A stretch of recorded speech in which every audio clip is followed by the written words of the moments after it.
Chris, how y'all doing today? Got a big win for the home team yesterday. Let me give you a little background. Buy a lot of stuff on eBay. Buy a lot of stuff on Amazon too, but I buy more on eBay. Mainly because ultimately eBay is cheaper. The people who sell on eBay are cheaper. Let me rephrase that, because that's a more accurate statement. People sell things more cheaply on eBay than they do on Amazon. I'm not quite sure. Well, now I'm not really sure that that's an absolute statement of fact, because if I buy something on Amazon, I've got an Amazon Prime and I buy stuff there for the free 2-day shipping, which we all know is not really free, but it makes business sense for me to have a place where I can go order computer parts and supplies. And even if I am paying just a little bit more, I can have those items in 2 business days, and that makes my customers happy. And so, but oftentimes I will go on eBay and buy things if it's not a rush, and if money is the primary concern. And so, a few weeks ago, I needed a copy of Microsoft 2010 Office for a business client. And I got the copy in the mail. I went to install it on the client's computer, and lo and behold, the number, while it was on an official looking sticker, I mean, everything looked, as you opened the package, everything looked like it was on the up and up, but the license key was invalid and already been used too many times. And so somebody's got a really good printer, and they're cranking these things out. And so I tried to contact the seller to return it. I didn't hear anything, and so I immediately went to eBay and opened up a return process,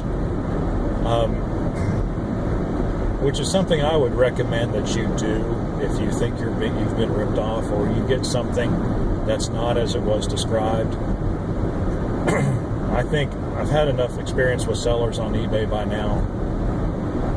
I understand there's a lot of pressure on sellers on eBay, and you get all kinds of dings on your record even if people just return something for a legitimate reason, or even if they just want to return it because they just don't want it. I mean, I get all that, but it's sellers like this one who may have made me rethink my whole approach to this, and so I would advise you, if you get something that's not as described, or it's fraudulent like that piece of software I got, don't bother trying to contact the seller. I don't even know why I did this time, but fortunately I got impatient after only about 12 hours of not hearing back from him. So I just went ahead and opened up a case, and of course I had to wait 3 days for the seller to respond. The seller did not respond. Lo and behold, I wasn't surprised. He had a bunch of these for sale. I go to the eBay site, and it's no longer on the site, period. It's been removed. So I can't even leave a well-deserved negative feedback at this point. I'm starting to get a little bit concerned, but at the prescribed time, after I've waited for 3 days and the seller hasn't communicated with me, I was able to go ahead and escalate the claim. 24 hours later, eBay said, okay, you win the claim. All you got to do is return the item, print out, and they provide a pre-printed label, which I appreciate. And so I used their pre-printed label. I print it out, put it on the package, tape it up real good, send it back. One of the things that did concern me, though, is I noticed the address I was sending it back to did not match the address that it came from. But I thought, well, this is, they've got it covered. I mean, they're giving me the address, right? eBay is, that is. Still haven't heard anything from the seller. So the package goes, it's in California, it's in Los Angeles. It goes to the sort facility there in Los Angeles, and then the updates on its whereabouts stop.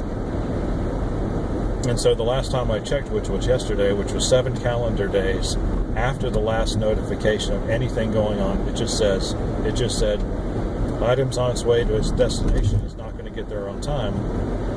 Okay, so after 7 days, I'm thinking, sellers running a scam on eBay this package is never going to get returned.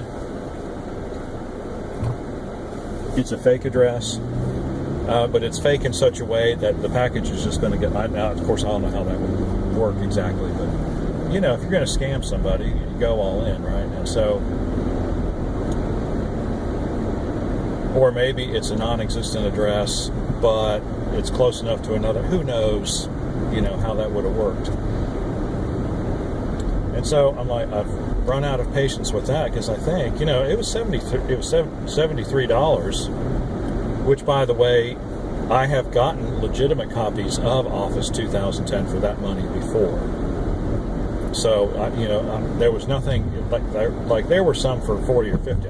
There's no way that's a scam. Well, it turns out the $73 was a scam too. But anyway, go on eBay's website, and I'm looking for a phone number somewhere, and after literally about 20 minutes of searching, I finally find a phone number. So I call, I get a customer service representative.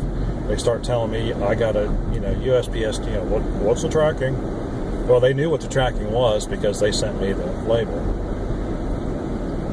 And so they tell me that I have to they tell me that it's in Los Angeles, there's no update on the delivery. I need to get in touch with USPS to find out where the package is.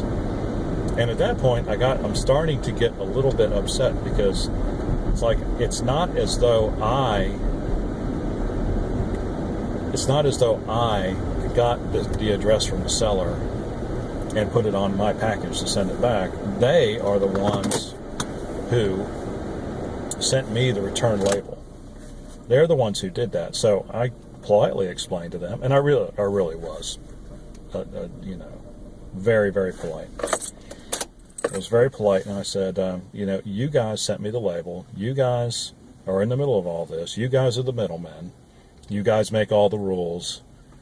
I need to get my money refunded today. And so he still refused. I said, I tell you what. I said, you can do this, can't you? He said yes, which I couldn't believe he said that. But he still wouldn't do it. And I said, okay, I need to speak with your supervisor.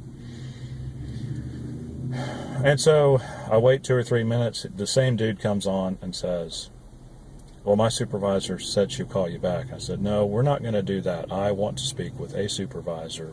I'm not hanging up the phone. I'm not waiting for a call back. Still, self-control all the way. So after about 5 minutes, another guy answers the phone, and he says, here's what I've got from the other customer service representative. This was handed off to me. I said, and I explained the situation again. And I also added the fact to my original explanation. I didn't mind going through it again. I said, you guys know that something was going on with this listing because you have removed it from your site. So you know something's going on. And it's like, here's what needs to happen. You need to give me my money back, because it's an eBay guarantee. And then you need to go after the seller to get the money back for yourselves. I mean, that's how it needs to work. And so he says, give me a couple minutes. And he gets back on the phone. He says, well, and the phone connection was so bad on his end, half the stuff I couldn't, although he was speaking English very well. It's not like that was a problem. He proceeded to tell me that they were going to give me a refund, my full refund, and I should expect it in my account within 2 days. And sorry it happened. We want you, keep on buying stuff. I mean, like trying to make. And I said, hey, look, thanks. I really appreciate it. I wasn't ever mean. I kept my cool. I got what I wanted, and what I got, I only wanted what was fair. Right, and that's all I wanted, what was fair. And so I got my money back. It's already back in my account. In fact, I've already spent it on something else because, well, I run a computer business. That's just kind of the way that works. But it was nice to have a little extra capital yesterday to work with. And so, my advice, if you have a problem with eBay, or if you have a problem with the seller on eBay, unless it's something that you bought that you realize you bought by mistake, or you bought the wrong, if it's your mistake and it's something you just don't want, then I would suggest communicate with the seller, work something out with the seller. Don't go through eBay, because it's not their fault that you got the wrong thing. If it's your fault that you got the wrong thing, then own up to it, be a man, and pay the restocking charge like you should, and pay the return shipping like you should. Do that the right way. But if it's something that's fraudulent like I got, don't talk to the seller. Don't bother. Just go ahead and file a claim. And right, because if the seller had ever responded, they could have strung me along for another 2 or 3 weeks. And so there's no need to go through that. If they're selling you something that's not as described, then their character is already way in doubt, and so don't even mess with them personally. Just go through eBay. Let them handle it. It's their site, and they make all the rules, and they will eventually make the right decision in your favor. Yeah, that's the way to do it. So anyway, if you have any questions or comments, you have any of your own eBay experiences you'd like to share, please do so in the comment section below. Please like and subscribe to our videos, to our channel. That didn't come out well, did it? Anyway, just do it, and we'll see you on the next one.